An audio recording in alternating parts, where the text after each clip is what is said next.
ದೇವರ ಪರಿಶುದ್ಧ ನಾಮಕ್ಕೆ ಸ್ತೋತ್ರವಾಗಲಿ.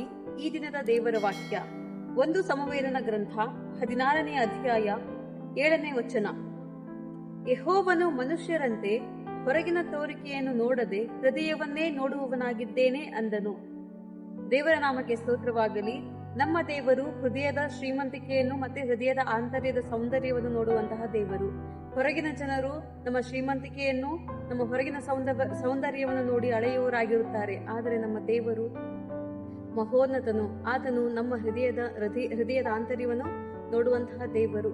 ಆದುದರಿಂದ ನಾವು ಕರುಣೆಯುಳ್ಳವರು, ನಿಸ್ವಾರ್ಥಿಗಳು, ಮತ್ತೊಬ್ಬರಿಗೆ ಸಹಾಯ ಮಾಡುವವರು ಆಗಿರಬೇಕೆಂದು ಆತನ ಆಶೆ. ದೇವರು ಈ ವಾಕ್ಯವನ್ನು ಆಶೀರ್ವದಿಸಲಿ. ಪ್ರಾರ್ಥಿಸಿಕೊಳ್ಳೋಣ. ಪರಿಶುದ್ಧನಾದ ತಂದೆಯೇ, ನಿಮಗೆ ಸ್ತೋತ್ರ ಕರ್ತನೆ. ಹೌದು ದೇವ, ನೀವು ಕರ್ತನೆ ಹೊರಗಿನ ತೋರಿಕೆಯನ್ನು ನೋಡದೆ ಹೃದಯವನ್ನು ನೋಡುವಂತಹ ದೇವರು. ಆದ್ದರಿಂದ ಸ್ವಾಮಿ, ನಮ್ಮ ಹೃದಯದ ಜ್ಞಾನದಿಂದಲೂ ಕರ್ತನೆ ನಿಮಗೆ ಒಳ್ಳೆಯವರಾಗಿ ನಡೆದುಕೊಳ್ಳುವಂತೆ ಕರ್ತನೆ ಸಹಾಯ ಮಾಡಿರಿ. ಈ ವಾಕ್ಯವನ್ನು ಸ್ವಾಮಿ ಆಶೀರ್ವದಿಸಿರಿ. ಯೇಸುವಿನ ನಾಮದಲ್ಲಿ ತಂದೆಯೇ, ಆಮೇನ್.